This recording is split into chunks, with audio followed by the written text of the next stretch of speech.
Hello everyone, thanks for coming back for what I hope is going to be our last joint meeting together. You've all worked really, really hard. I know it's been a really, really long day, but I'm very grateful for all of the efforts that you've made, and I hope you will feel that after this it's been worthwhile, because I think we're very nearly there, and I'm sure we're going to make sure now in this meeting that you're able to leave today with a deal, okay?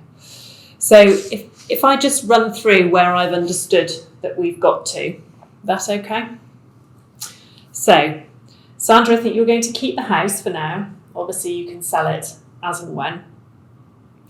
You're going to sell the Spanish property and the proceeds will be divided equally. Pay off your credit card debt, Sandra, and obviously keep your car.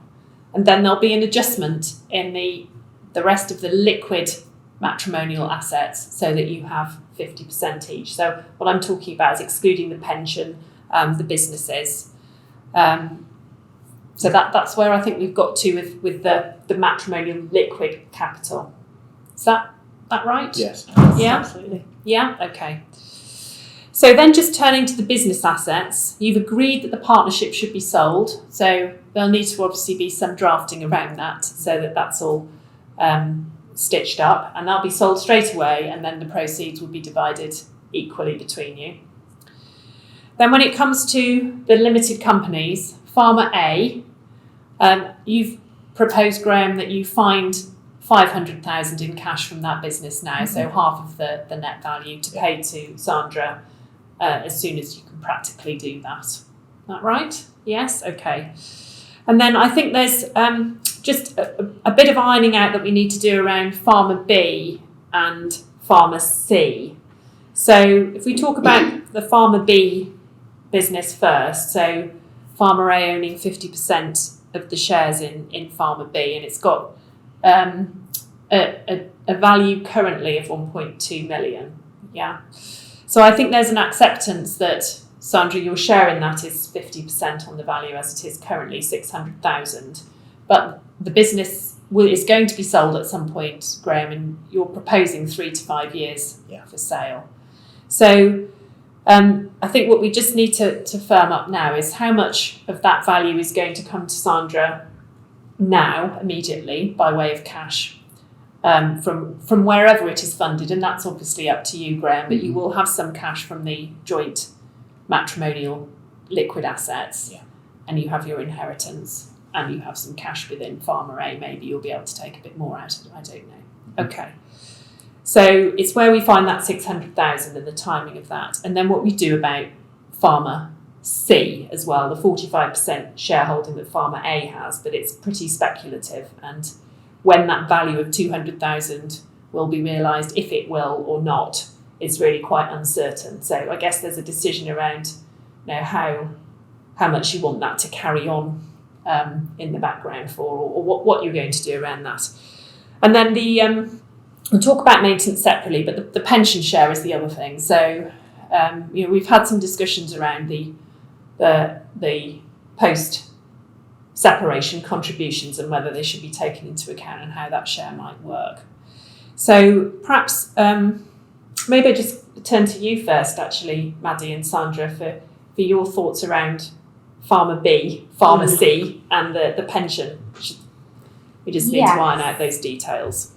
Farmer B, we've discussed, and Sandra very much appreciates you finding and agreeing to raise NAV capital to give her the 50% interest in Farmer A.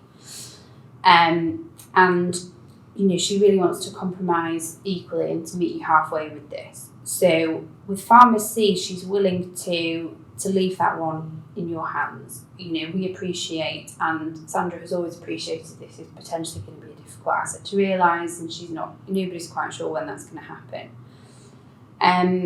In terms of Farmer B, what Sandra had thought might be a reasonable compromise would be to suggest if you could raise 50% of her interest now within a reasonable time frame, and 50% to be realised on sale. Because of the risks of that, because Farmer A is a shareholder in Farmer B, Sandra would prefer for that to be sort of drafted and tied up as a lump sum order to her. But one that would express that if the business was sold within a time frame, and we were thinking around 6 or 7 years, then the balance of that lump sum payment would come on the sale. But if it got to a certain date and it hadn't been sold, it would then be up to you still to find the cash to meet the value that we've agreed today. Okay, thank you. Thank you very much, Maddie. So, I mean, you've heard that, Graham and Joe. So whether, I mean, it's a compromise, isn't it, to suggest that you will give up any interest in pharmacy, and it has a value currently of 200,000, albeit not unrealisable now or at all potentially. Of course, it might realise significantly more than that at some point.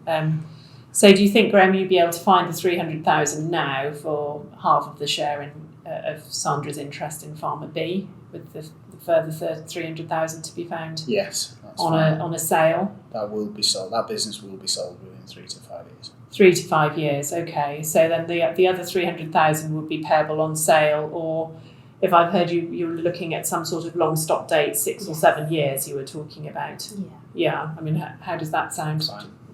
Well, I know, Graham, you've always been very confident, haven't you, that you definitely are looking at a sale within 3 to 5 years, but completely agree that it's sensible to have a long stop date, provided that Graham feels comfortable that if for some reason it didn't sell, you'd have the liquid capital available elsewhere to be able to meet it elsewhere. That's the only risk I think that Graham needs to be aware of and be comfortable with.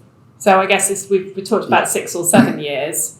If you're very confident, it probably doesn't matter, does it? But plus, it's not all the cash up front, so that helps. Yeah. So that's fine. Yeah. So 6 years then for the long stop date. Okay. Thank you very much. So I think that leaves the pension share. And so you've heard what Sandra's suggested around pharmacy. Yeah. I wonder whether there's some scope we've discussed it, haven't we, and reflected on it, and we're happy to do the full period. Right, okay. Thank you, Graham. So a pension share of the full amount in accordance with the report that you've obtained. Yeah. Well, thank you. Well done. I think that just leaves the maintenance. So I'll just summarise where I think we've got up to with that. So we're talking, I think, Sandra, you were looking at trying to have a little bit longer to be able to build up your income, and perhaps for the spousal maintenance to stop in September 2023. And Graham, you were talking about it finishing when Florence goes to secondary school in September 2021.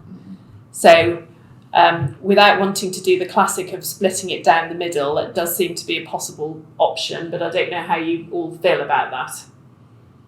We have discussed it, and Sandra is hopeful that with both parents' support, and they've both made very clear today that they will do what they can to support Florence with that transition.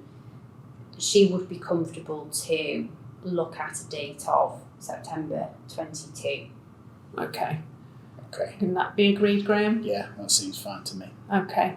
Well, look, I think that actually brings us to a conclusion then. So, I'll ask Joe and Maddie now to go away and draw up. I think it's probably going to be heads of terms today, isn't it? Because some of the complexity around the businesses will need some careful thought. But perhaps you can draw up some heads of terms so that both Sandra and Graham can sign those today, and then you'll know that you've got certainty. And when you leave from here today, apart from the working out of the drafting of the order, and Joe and Maddie can advise you about the legal implications around that, but at least you have an agreement. And that agreement then will become an open document, so it can be referred to by either of you going forward. Okay, so well done. And thank you all very much. Thank you for your help, Joe. Thank you for your help, Maddie. And well done, Sandra. Well done, Graham. Thank you.